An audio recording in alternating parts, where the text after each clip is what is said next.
I only broke out the love poems that night because Lou was falling asleep and I needed a perfect attempt. I'm going to read from my phone, not because I'm fancy, Lou. It's I don't even have a printer.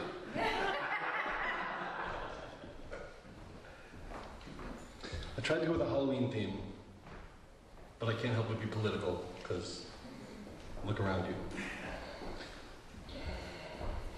This is designer gauze. These are all old ones, sorry. I still haven't edited that stack, so you're going to have to wait till next year. Tempted by images that remain unseen, only imagined on a glowing screen, but to tease with the notion of being pleased leaves an empty abscess open to disease, and that's the subtlest kind of infection, with no noticeable change until you attempt correction.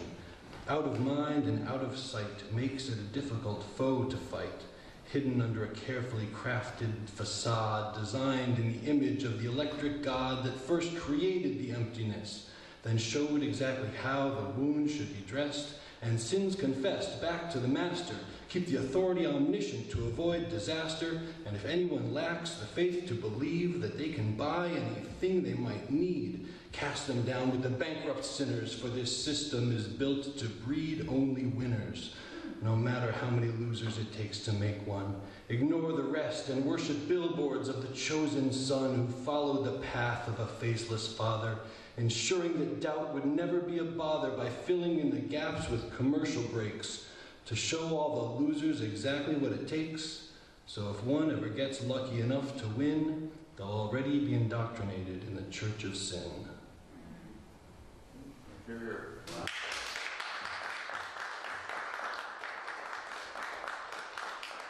This one is Zombieland.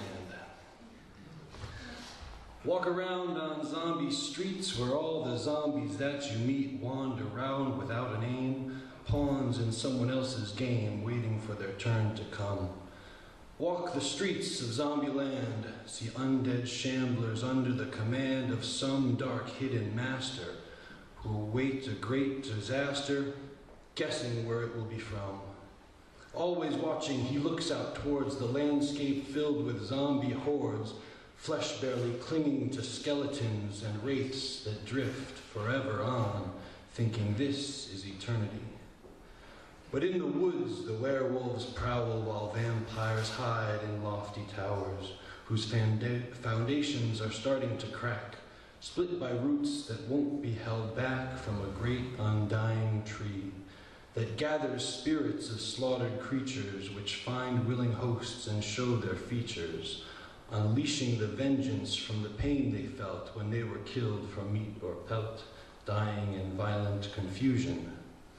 But the animal spirits will be put to rest, and their murderers may be made to pay their debts, when the life-sucker's secrets are all made known, and each of the zombies can be shown that their slavers were just an illusion. Very good.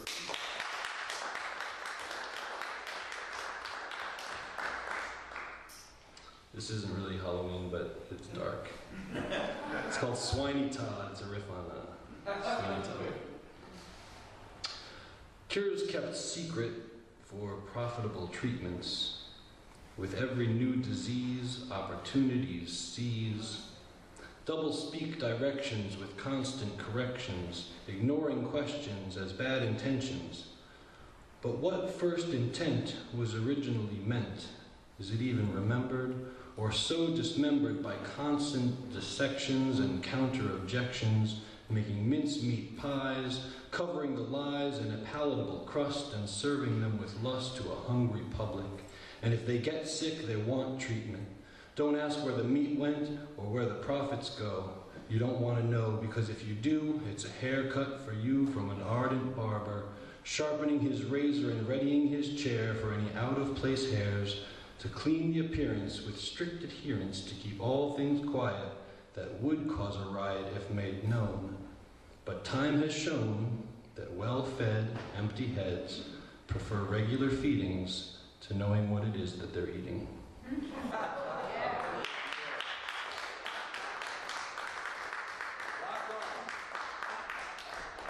This one is Shepherd of Demons.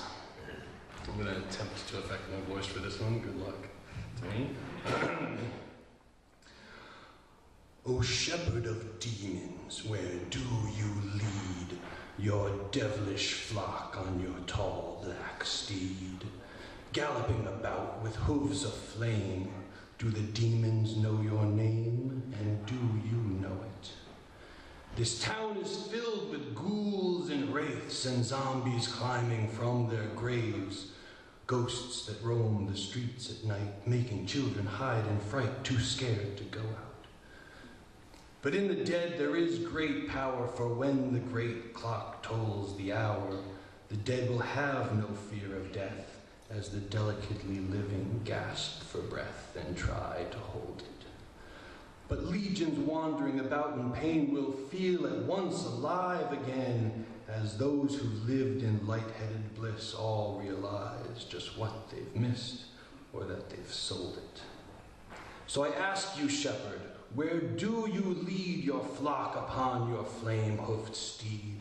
And what becomes of creatures in the night when led towards the morning light? Will their eyes bear it?